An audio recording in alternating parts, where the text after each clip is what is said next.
Saya Kakak akan menjadi host channel Pak Elon hari ini.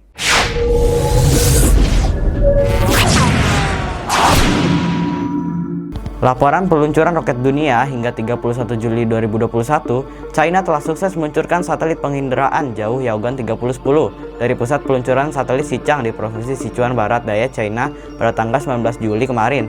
Satelit diluncurkan menggunakan roket Long March 2C bersamaan dengan satelit internet Tianqi 15. Selanjutnya, di tanggal 21 Juli, roket Proton M Rusia meluncurkan modul laboratorium multiguna Nauka dari Kosmodrom Baikonur di Kazakhstan menuju International Space Station. Nauka akan docking di dok yang saat ini ditempati modul Pierce dan modul Progress yang dilepas dari ISS tanggal 23 Juli. Selanjutnya, modul itu terbakar pada saat memasuki atmosfer bumi yang biasanya disebut re-entry. Nauka sukses merapat pada Zoom Zarya di ISS pada tanggal 29 Juli. Nauka, modul laboratorium multiguna, dirancang untuk berlabuh di ISS untuk memberikan sejumlah besar fasilitas bagi para kosmonot dan astronot. Nauka juga berfungsi untuk meluncurkan perakitan ISS segmen Rusia setelah jeda selama 1 dekade atau 10 tahun. Pada 2013, para ahli menemukan kontaminasi dalam bahan bakar modul Nauka yang mengakibatkan penggantian yang memakan waktu lama dan biaya mahal. Sistem Nauka lainnya juga mengalami modernisasi atau perbaikan. Peluncuran yang sebelumnya ditetapkan untuk 15 Juli ditunda hingga kemarin Rabu. Para ahli butuh memperbaiki beberapa kekurangan sebelum Nauka berlabuh di ISS. Salah satu modul Rusia yang lebih tua, kompartemen Spacewalking Pierce, perlu dilepas dan dibuang dari ISS untuk mengosongkan tempat bagi modul baru. Pengendali ruang angkasa Rusia berencana untuk melakukan manuver pada hari Jumat setelah mereka memeriksa dan memastikan bahwa sistem Nauka beroperasi dengan benar dan modul siap untuk berlabuh.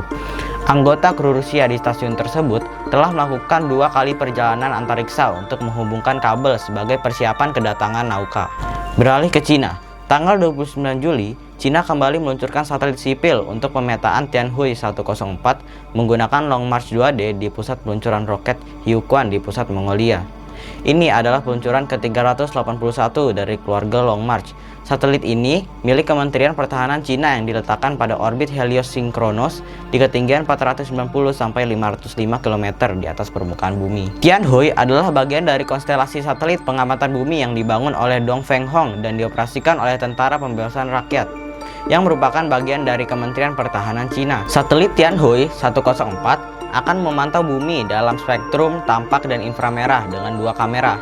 Dengan kamera ini, satelit memiliki resolusi di bawah 5 meter dan bidang pandang sekitar 25 derajat. Rocket Lab melalui roket Electron tanggal 29 Juli kemarin telah sukses diluncurkan ke Amerika. Ini misi khusus untuk Angkatan Luar Angkasa Amerika Serikat atau USSF dalam mengerahkan satu satelit penelitian dan pengembangan ke orbit rendah bumi.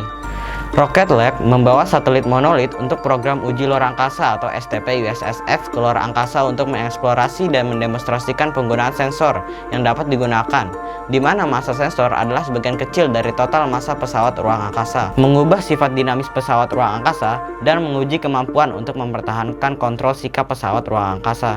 Analisis dari penggunaan sensor yang dapat digunakan bertujuan untuk memungkinkan penggunaan di satelit yang lebih kecil saat membangun sensor yang dapat digunakan di masa depan seperti satelit cuaca, sehingga mengurangi biaya, kompleksitas, dan jadwal pengembangan. Misi tersebut diberi nama It's a Little Chill Up Here dengan mengacu pada cabai hijau ciri khas New Mexico, tempat di mana program uji luar angkasa berada. It's a Little Chill Up Here adalah peluncuran keempat Rocket Lab untuk tahun ini dan peluncuran elektron ke-21 perusahaan secara keseluruhan. Tanggal 30 waktu setempat, pertama dalam tahun 2021, akhirnya Ariane 5 meluncur dari pusat peluncuran Kourou di Guyana, Prancis, membawa muatan berupa 2 satelit, yaitu satelit komunikasi Eutelsat Quantum dan Embratel Star-1 D2. Eutelsat Quantum adalah satelit eksperimen milik ISE dan Star-1 D2 adalah milik Embratel Brazil. Kedua satelit ditempatkan di orbit geostasioner. Breaking news, kedatangan Nauka di ISS mengalami masalah. Yang pertama, kesulitan docking hingga dilakukan docking manual, dan yang kedua, setelah docking, mesin pendorong menyala tanpa terkontrol dan mengakibatkan ISS miring 45 derajat. Kejadian tersebut mengakibatkan NASA mengundurkan peluncuran roket Atlas dengan muatan tes kedua kapsul Starliner milik Boeing sampai ISS siap dan normal kembali. Sedianya roket Atlas akan meluncur tanggal 30 Juli. Demikian info update seputar peluncuran roket dan satelit dunia. Nantikan info selanjutnya di channel ini ya. Terima kasih.